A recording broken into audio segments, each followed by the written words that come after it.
Ini kan Pak Anies juga menyinggung kasus kilometer 50. Ini sebenarnya kalau dari Pak Anies sendiri menjanjikan nggak reformasi total di tubuh Polri? Iya, ada dua case disampaikan.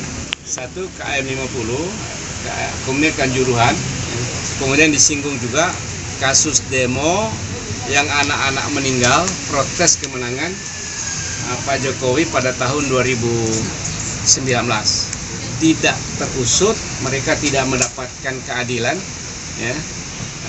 Pak Anies bilang bahwa ada anak-anak milenial yang meninggal tidak mendapatkan keadilan, tapi ada anak milenial yang mendapatkan fasilitas yang sangat luar biasa, ya, untuk mendapatkan kenikmatan kehidupan bernegara.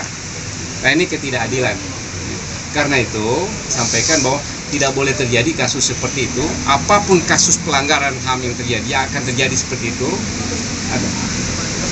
akan diproses untuk menegakkan keadilan. Kemudian yang kedua, memang kasus KM 50 itu menjadi catatan HAM internasional dan terus menjadi sorotan. Dan kalau Amin terpilih, ini akan dievaluasi kembali. Tapi akan di perubahan ataupun bagian di sisi Polri-nya akan bagaimana Pak nanti? Jadi apa sih Ya, yang mesti dibenahi? Iya, betul. Ada 3 program kalau dibaca dalam visi misi. Memang satu sisi adalah satu sisi perbaikan kesejahteraan bagi aparatur negara, polisi termasuk tentara. Kemudian yang kedua, memastikan, ya, jenjang karir di Polri dilakukan berdasarkan merit system. Sekarang ini kita tahu semua cerita-cerita orang dalam. Ini Orda ini. Cerita-cerita Orda, kalau tidak punya Orda tidak bisa naik pangkat karena tidak ada merit system. Jadi orang naik pangkat karena ada Orda. Orda itu diurus gitu. Nah, ini tidak boleh terjadi.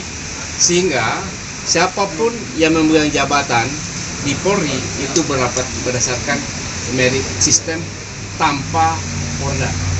Itu yang disampaikan. Kemudian yang ketiga adalah akan ada digitalisasi, ya, laporan polisi di seluruh Indonesia dalam satu sistem digital. Ini untuk mengontrol sekaligus bahwa ini seberapa besarnya, kapan nih kasusnya, seberapa lama sebuah kasus diselesaikan oleh Polri dalam menangani laporan, seberapa besar yang tidak terselesaikan, itu akan kelihatan dalam digitalisasi. Nah, ini program besar dalam penegakan hukum, sehingga dengan melakukan digitalisasi itu akan mengontrol perilaku jelek, ya, dari aparat dari oknum yang tidak profesional. Karena di polisi juga banyak yang profesional, tapi ada oknum-oknum tidak profesional. Untuk mengontrol itu dengan digitalisasi merit system.